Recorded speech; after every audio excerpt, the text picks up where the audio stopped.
Dobar dan i dobrodošli u našu prvu podcast emisiju. Podcast emisije se realizuje u sklopu savjetovališta Entera Podgorica, koja postoji od 2009. godine, a čiji naglasak rada jeste na tretmanu nehemijske zavisnosti patološkog kockanja. Problem kockanja uzima sve više maha u Crnoj Gori, a prema istraživanjima rađenim u preko 35 evropskih zemalja, Crna Gora prednjači po broju srednjoškolaca koji se bave prekomjerenim kockanjem. Više na ovu temu će nam reći današnji gost, psihoterapeut i direktor savjetovališta Entera Beograd. Dobar dan Milane i dobrodošli u našu emisiju. Za početak recite mi koji stadijumi kockanja postoje i nešto više o njima. Jeste, Crna Gora tu prednjači onako. Ja gledam više u regionu, negde kada to idemo na te edukacije, na neke saradnje, konferencije i to. Fakat kad pričamo o situaciji kako je, vidi se negde razlika na terenu, prosto da je Crna Gora tu prednjači. A i neka smo imali čudna iskustva na nekim tribinama, seća se jedne tribine, druga godina srednje škole je bila, mešovita srednja škola, tako da su bili dečaci i devojčice i ja sam zamolio da ustanu gore, njih 250 u publici bilo, da ustanu svi, a da onda sednu dole samo oni koji nikada nisu kockali i selo njih 20-ak. Ja sam da zbunio, ako ste vi me dobro razumeli, treba sednu oni koji nikada nisu kockali. Da, znači bukvalno, već smo imali tada uzrast 16-17 godina, jedan mali grad u Podgorici, u kome 230-250 klinaca imalo pre punoletstva kontakt sa kockom, što meni onako baš bila interesantna informacija sa terena i to je nešto što fakat u Crnoj Gori nešto izraženije nego recimo u regionu. Što se tiče vaše konkretnog pitanja za tipove kockanja, generalno, kada govorimo o zavisnostima, postoji jedna logika koju mi onako terapeuti između sebe volimo onako da tako razmišljamo 85-15. Dakle, bilo koji problem zavisnosti, ako gledamo, postoji 85% ljudi koji nemaju problem. Ne znam, ako gledamo sad internet zavisnost koji je onako dosta onako raširen fenomen i nov fenomen, 85% ljudi koji koriste internet nema nikakav problem sa internetom. Korisno ga koriste. 85% ljudi koji koriste alkohol nisu alkoholičari i nemaju problem. Ali 15% ljudi su problematični. To važi za kocku. 85% ljudi koji kocka nema problem sa kockom i to su takozvani društveni tip kockanja i profesionalni tip kockanja. S tim što profesionalni tip kockanja, moram da naglasim, ne pričamo o igračima profesionalcima, već pričamo o jednom tipu kockanja gde su to ljudi kod kojih rizik sa kojim će kockati se negde unapred zna i on je ograničen i znači negde stega, odnosno kočica je izuzetno važna. Jedan naš kolega ovde u Podgorici je hteo, kada smo pisali o tom tipu kocka, da ih nazovemo kočničari, jer to je ono što ih negde najbolje karakteriše, oni negde onako znaju kada stanu i tako dalje, iako neki put desi se da deluje kada su privremeno izgubili kontrolu i tako dalje, i dosta rašireniji tip među tih 85% koji nemaju problem, taj društveni tip kockanja. Dakle, to je ono, rekreativno igram više iz cilja da se zezam, više iz cilja onako da mi to bude jedna od mnogobrojnih aktivnosti u životu i nemam nikakve probleme, posledice, ništa. Dakle, to je ono, nebitan je iznos, nema obsesivna razmišljanja. Jeste, i idem da se kockam, ne bili potrošio vreme, ne bili se zezao, ne bili to, isti mi đavo da ću otići, nemam pojma, pojesti nešto, otići na piće ili ću otići odigrati par ruku na ruletu, tiket ili šta već. Čisto da se oprobaju. Tako je, i to je, njih ima negde najviše, i oni nemaju problem. Ono čemu mi pričamo i ono čime se savjetovalište bavi jeste negde problematično patološko kockanje. Problematičnih kockanja u toj logici 85-15 ima 10%, 5% su patološki kockari, odnosno ono što nazivamo zavisnost od kockanja. Problematični, kao što im naziv kaže, dakle, imaju već neki problem izazvan kockom. Imaju neku posledicu, tu već počinje prva vađenja, ono čuveno nekune majka sina što se kocka što se vadi. Dakle, nama je vađenje veoma bitan fenomen, dakle, osoba pokušava da prekine seriju gubitaka time što će se izvaditi dobitkom koji će rešiti probleme i tako dalje. Kod problematičnih kockanja počinju da se dešavaju prava vađenja, dakle već imamo znake psihološke zavisnosti, imamo prve probleme i posledice, nebitno je koje su to problemi i posledice, da li je to problem, ne znam, ne osjeća se dobro posle kockanja, trošim previše para, lažem svoje ukućane da se nisam kockao, zapravo jesam, kažem, nebitno je koja je posledica u pitanju, ne mogu već da kontrolišem negde svoju želju i imam prva vađenja i taj problematični tip kockanja, znači negde podrazumeva to kratkotrajna vađenja i nije to baš toliko na nivou kao kod patološkog, tu su konstantna vađenja, to su ljudi koji su već, kada gledamo faze kockanja, došli do takozvane faze očaja, tako da tu, kažem, konstantno negde, tu postoji već i prisila, moram kockati, jer razvijena je zavisnost, psihološka je sa elementima i fizičke zavisnosti, kažem, kocka, iako je nehemijska zavisnost, može promeniti i neke telesne funkcije, tako da možemo govoriti o tome, nije to dramatično kao kod hemijskih zavisnosti, ali kažem, postoji, tako da njih ima negde najmanje i mi se upravo borimo da smanjimo broj ljudi uopšte koji kockaju, jer samim time ako smanjimo broj ljudi koji kockaju, ako to nije neki preferirani životni stil, a krenuli smo toga da u Crnoj Gori jeste, nažalost, da negde onda smanjimo i tih 5% koji će na kraju ući u patologiju, odnosno u zavisnost od kockanja. A znači, tih 5% se lako prepoznaju. A možete li mi reći kako da prepoznamo kad neko postaje polako zavistan od kocke? Da.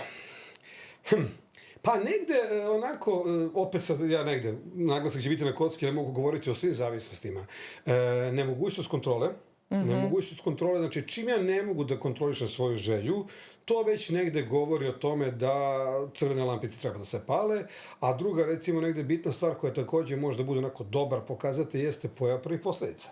Čim tu postoje prve posledice, ja onda već mogu da nazovem svoj tip, ne znam, ako pijem alkohol, problematično pijenje, kod kocke je upravo to, zaduživanje i slične stvari, znači to je već problematično kockanje koje mi stvara probleme i posljedice. To je negde neki najopštiji mogući odgovor. Ima sad tu i nekih drugih stvari o kojima je mogli da pričamo, recimo vađenje, koje su malo pre pomenuli, dakle, toga negde nema, ali možemo se vratiti na to, na negde sam početak, kako razmišljamo. Znači, da li razmišljam, idem u kockarnicu da bi napravio novac ili idem u kockarnicu da bi potrošio novac. Dakle, čim ja krećem da razmišljam, kažem, to imaju i klinci koji društveno prihvatljivo kockaju tu ideju, sad ću ja da odem i da odigram, nemam pojma šta, i da dobijem neku super kintu da mogu da izađem u grad nezavisno od mame i tate. Čim krećemo da razmišljamo da ćemo mi tu napraviti novac, to je kockarnica, ne delionica novca. Nema tu pravljenja novca i sama ideja da tamo idemo da bi napravili novac u startu već može da bude onako nešto što bi mogli da se zapitamo, da li su moji stavovi koji imamo kocki dobri ili ne. Ali kažem, to je već dosta ranije i to bi moglo da bude nešto prvo čime bi se mogli baviti, a konkretno pojava prvih problema, nemogućnost kontrole želje za kockom i samog čina kockanja su sigurni pokazatelji da smo već ušli u taj problematični tip. Vi ste sad opisali kako individua koja koristi, to jeste konzumira kockanje samo može to da prepozna kod sebe, a kako njihovi bližnji to mogu... Promena ponašanja negdje. Prvo, ono što je kod kocke, s obzirom da je nehemijska zavisnost, gde praćenjem određene igre, mi negde, jel tako, menjamo biohemizam mozga, ali šta je poenta te igre? Ulaže malo da bi dobio više uz rizik da to malo izgubim, što je osnova kockanja, dakle nešto mora se uloži. Potreban je novac. I čim tu klinci negde počinju previše da se vrte oko novca, ajde ovde se možda naglasak malo više stavio... Signalizira od mana. Jeste. I čim se pojavljuju neke, i kod starijih čak, ne moramo čak i na klince se fokusiramo, i stariji čak ako krenu da nešto brljave sa novcem i da nešto muvaju i da non-stop nešto novca fali, to je već signal negde onako, gde je taj novac, na što on odlazi. I onda pratimo generalno obrazac ponašanja. Pojava prvih laži, manipulacija, znači negde promjena životnog stila. Onda recimo da je neko prestao da vodi računa o sebi, a do juče je izrazito onako bio osoba koja vodi računa o sebi, takođe može da bude pokazati nešto se menja. Šta se menja? Ajmo negde da vidimo, da ispratimo i tako dalje. Sad, u današnje vreme da imamo ekspanziju online kockanja, nekad je bilo lakše, roditelj primeti tiket i onda već može da konta da se tu nešto dešava i tako dalje. Sada... Može slobodno na telefonu da bude, da se uopšte ni ne primećaju. Dete ode u sobu, ode u toalet, bilo gde s telefonom u ruci. Faktički u istoj sobi može da bude sa roditeljima, da roditelj to ni ne zna. Upravo to, čak ne mora da ide u drugu prostoriju. Upravo to. Tako da kažem, negde to onda je mnogo bolje posmatrati obrazac ponašanja. Da li se menja ili ne. S druge strane, ako krenu te varijante, onda roditelj negde primete, tu se onda aktiviraju procesi njemu porodice, da onda roditelj veruje, obećao mi je neće nikada više, zakleo se, ne znam, ovo ili ono, ne znam, mi smo onda uradili ovo ili ono da bi mu negde pomogli. Ne, ljudi, to je stvar koja negde mora se rešava. Ja često volim svoj posao da poredim sa poslom zubara. Znači, čovjek kad ima problem sa zubima ne može otići ispred ogledala u toalet i, ne znam, čačkalicom i četkicom popraviti zube, nego mora otići kod zubara. Isto važi i za fenomene zavisnosti i za kocku pre svega, da negde tu stručno lice bi trebalo da sedne, da pogleda o čemu se radi, da da neki savet. Možda to osobi nije za terapiju, možda je već negde se može reagovati onako i preventivno s pomoć nekoliko saveta i te klince onda usmeriti na pravi put. Jasno. A možete li mi reći koja su to iracionalna, odnosno magijska uvjerenja koja se javljaju kod kockara? I zbog čega do toga dolazi? Da, Da. Ima jedna sjajna teorija da je jedan terapeut pričao o 3 fenomena koje čine kockanje, magija i rituali, tenzija. Da. I onako on je baš se pozabavio time. Generalno, taj jedan deo naših bića iz koga kreće magijsko mišljenje i ta magijska uverenja je dosta povezan sa kockom. Znači, prvo, kockari kreću iz te jedne pozicije, ja sam drugačiji, ja ću pobediti sistem. Svestan sam ja da to nije delionica novca, ali ja sam drugačiji igrač i ja imam svoj sistem koji je bolji nego svi ovi ostali koji su ovdje. Ja ću baš izneti novac, ne znam da će mi aparat ili šta već. I onda negde onako, to je, kažem, deo bića koji je povezan s ovim magijskim uverenjima. S druge strane, treba imati u vidu da bi se ušao u problem sa kockom, prolazi se kroz fazu dobitka, pa onda ide faza gubitka, faza očaja. U fazi dobitka, znate, čovjek ode tu, provodi ogroman broj sati, igra određene igre, znači onda tu uči raznorazna, ne znam, pravila, ne znam, ako igra rulet, koji broj vidi u veliku, malu seriju, a šta ide u orfanele i tako dalje. I onda tu postoje određene pravilnosti koje onako ritualno negde pratite i na kraju to u fazi dobitka, znači na početku kockanja. Počinjete zaista da vjerujete da to djeluje. Tako je, a onda tu kreću onda raznorazna uverenja. Mislim, ja u praksi imamo jedan deo terapije kad se bavimo time, da klijenti to osveste i da negde da vidimo onda šta ćemo sa time. Naslušali smo se svega i svačega. Dakle, ne znam, igrao sam tiket, kaže klijent, i ne znam, moj tim je u prvom poluvremenu napadao sa leva na desno, onda u prvom poluvremenu, ne znam, daljinski telefon i cigarete moraju stajati s desne strane, ne znam, dvoseda, da jel te ne bi malerisao. Pa onda imali smo jednog klijenta koji je verovao da mu je kum maler, pa je onda išao na tu varijantu da je zabranjivo kumu da ga zove vikendom telefonom, da mu ne bi izmalerisao tikete. Pa bio jedan klijent koji je sve na tiketu moralo da bude neparno. Tako da neparan je cifra koju je uplaćivo plus, ne znam, kvote na kraju kad se ono sve saberu, kako to već ide pomnože, su morali da budu neparne i tako dalje. Tako da kažem, ima tu onako brdo razrazih uverenja, što opet kažem, potkrepljeno negde na početku samoga kockanja time da su one nastale kao proizvod velikih dobitaka i sličnih stvari, a s druge strane i sama kockarska subkultura je prepuna, mislim, sam Nikola Tesla koji je na momentu života kockao. Jel tako, državi dosta prisutno? Nikola Tesla je 369, negde onako, koji je smatrao kao negde osnovnom misterijom univerzuma i tako dalje, prethodno još u toku tu misteriju riješiće problematiku univerzuma. Da, tako da kažem, puna je kocka tih fenomena, kažem, a kad bi onako sad išli sve na individualni nivou, tu bi mogli ceo jedan podcast samo o tome da imamo onako da bude krajnje zabavno. A koliko traje tretman liječenja od kocke i da mi kažete nešto više o samom tretmanu? Tretman koji mi radimo u Podgorici traje godinu dana. S tim što u drugoj godini imamo taj takozvani follow-up. Dakle, u psihoterapiji ne postoje kontrole kao što je to, ne znam, kod lekara, već mi sa klijentima napravimo dogovor o tome da se pratimo, odnosno da nas mogu pozvati po potrebi i da negde se onda dogovorimo kad završimo taj jednogodišnji tretman, dogovorimo se kad ćemo se sljedeći put vidjeti, da čisto malo razmenimo, izanaliziramo šta se umeđu vremenu dešavalo, kako ide ta održavanje apstinencije, kako ide novi životni stil bez kocke i tako dalje. Ali sam tretman traje godinu dana, iako moram naglasiti negde tendencija je u svetu da već godinama unazad se tretmani proširuju na tu drugu godinu, tako da negde onako sve više primećujemo da se to dešava, jer kao negde ta druga godina je period kada one promene koje smo inicirali u prvoj godini se onako, da kažem, zacementiraju onako žargonski, da negde onako tada zaista treba dosta iskoristiti to što se klijent već stabilizovao, distancirao od kocke, usvoji jedan novi obrazac ponašanja, napustio stari i onda da se uradi potpuna reintegracija u toj drugoj godini. Napravi novi obrazac ponašanja. Jeste, mi to radimo negde, kažem, u kontaktu smo s klijentima, ali kažem, i dalje jednogodišnji program u pitanju, taj program smo negde tako i pisali još, evo sad će još malo pa 20 godina, godinama smo taj program nadograđivali, svaka edukacija na koju odemo, koleginice i ja, onda mi sednemo pa ubacimo nešto novo u program, promenimo nešto staro i tako dalje, ali vremenski okvir negde nismo menjali, nama se ovo pokazalo kao učinkovito, daje dobre rezultate i ne menje tim koji pobeđuje. A javljaju li se često ljudi posle tretmana i izvještavaju li o tome?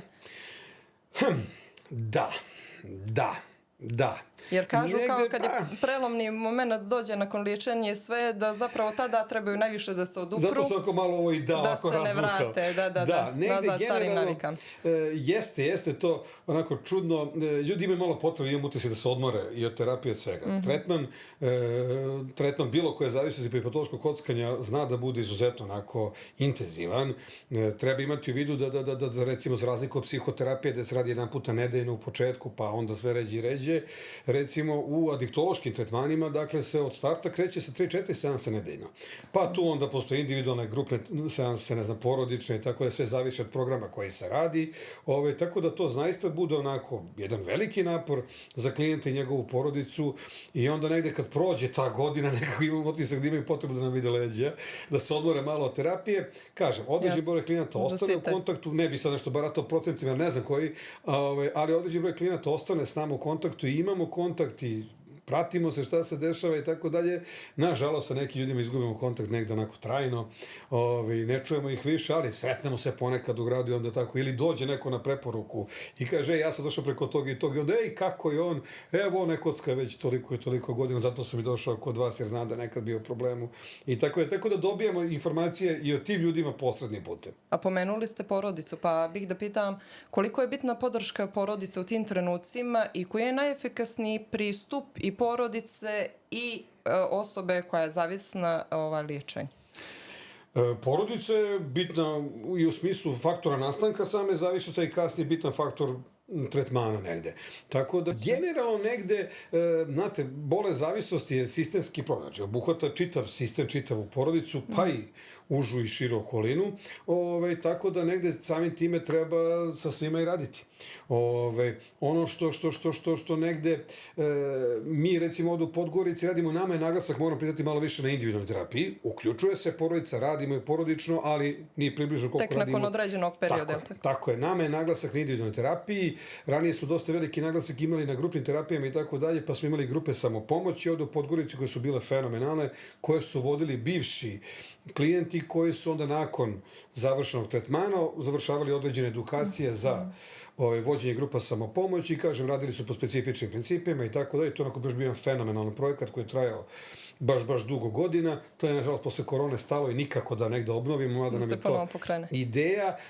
Ali, kažem, nama je naglasak na individualnoj terapiji, povremeno imamo i grupne terapije, ali, kažem, porodica se mora uključiti. Mi uključujemo porodicu nakon nekoliko meseci terapije, jer upravo to, treba pripremiti porodicu kako da reaguje u određenim situacijama. Dakle, porodica kao i klijent treba da nauči nešto o fenomenu kockanja, da se prepoznaju te čuvene otvorene, zatvorene krize koje kockari mogu imati vezano za kocku, kako da se primeni plan B, šta su okidači, sve te neke ostale stvari. Mi to negde prođemo, naučimo porodicu i ono što negde najteže, pripremamo ih za potencijalni recidiv. Dakle, bolesti zavisnosti, odnosno problemi zavisnosti su problemi recidivantne prirode, dakle, taj povratak nazad u problem uvek može da se desi i negde treba pripremiti i klijenta posebno šta da uradi da se to ne desi, takozvana prevencija recidiva, a šta ne daj Bože ako se desi, kako da onda taj recidiv ne preraste u nešto više, da se ne vrati potpuno osoba nazad u problem u kome je bila. Pa možda još dublji. Tako je, a onda da vidimo sa porodicom, ako se to desi, kako će reagovati. Jer ono što negde tu porodici prva reakcija jeste, tu bude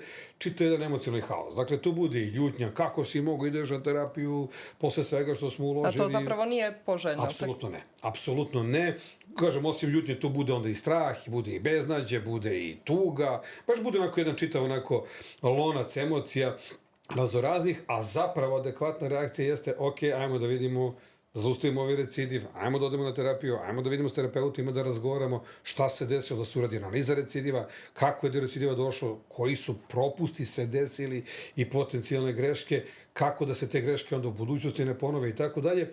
Sjećam se jedne edukacije gde jedan stariji terapeut to objašnjavao, u recidivu se treba ponašati kao, pričamo o porodici, kao malo dete koje slaže Lego kockice.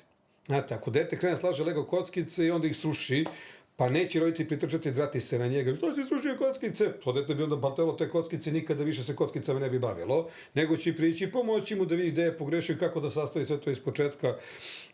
Tu treba istrpljenje i pažnje. Isto tako treba reagovati i u situaciji recidiva i to je negde najteže naučiti roditelje, ako mene lično pitate. Možda se neko od kolega ne bi složio, ali ja imam utisak kada radimo s roditeljima da je najteže upravo to, pripremiti ih adekvatno za situaciju recidiva koji se potencijalno može desiti. Hvala vam na gostovanju, a vama slušalci hvala na odvojenom vremenu. Pozivamo vas da ukoliko ste prepoznali neko od navedenih ponašanja kod sebe ili vama bliskih, reagujete u skladu sa tim dok ste na vrijeme. Ukoliko prepoznajete i ukoliko želite da se javite za pomoć, predlažemo da se javite našoj psihoterapeutkinji savjetovališta Enter Podgorica, čije kontakt adrese možete vidjeti u dnu ekrana.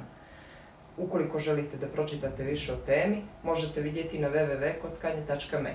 Do sljedećeg slušanja, lijep pozdrav!